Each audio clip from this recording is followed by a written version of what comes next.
دا په زابل ولایت مرکز کلات کې د پلرزم جوړې شوې سیالۍ دي چې لسګونه ورزشکارانو پکې برخه اخیستې او د لومړي مقام د ګټلو لپاره یو د بل پر وړاندې د لوبې ډګر ته داخلیږي.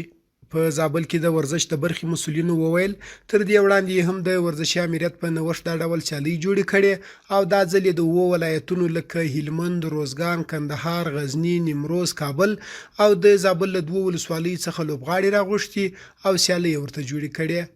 د دوی په وینا له هر ولایت څخه 6 تنه د پلرزم برخې لوبغاړو ګډون کړی چې هر یو د خپل وزن مطابق له مقابل لوري سره سیالۍ ترسره کړه او د ټولو لوبغاړو شمیر 160 تنه و.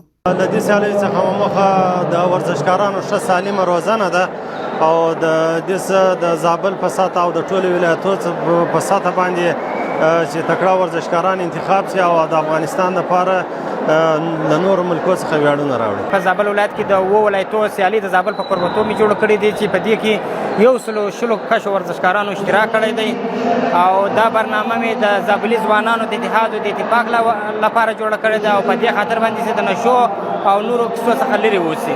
یو شمیر لوبغاړو او ننداره کوونکو د زابل د امریت ورزشي او د پلرزم فدراسیون څخه مننه وکړه چې ورته داسې سیالۍ جوړې کړې.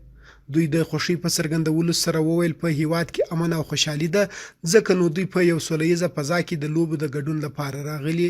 اسلامي امارت څخه ډېره مننه کوو چې ورزش ته توجه ډېره کړې ده، لکونه زیات شوي دي، سیالۍ ډېرې شوي دي او زموږ ځوانان هم تر پخوا ورزش ته اوس ډېر مینوال شوي دي، ورزش ته ډېره مخه کړې ده. اسلامي امارت د واکمنېدو ته ډېره توجه شوې ده. موږ اوس د مسلمانانو څخه دا غوښتنه کوو چې ډېره توجه وکړي. اسلامي امارت له راتګ سره امن راغلی، موږ کولی شو هر ولایت د لوبې وکړو. د یادونې وړ ده چې په دې سیالیو کې زابل لومړی، غزني 2 او کابل ولایت 3 مقام په خپل نامه کړ.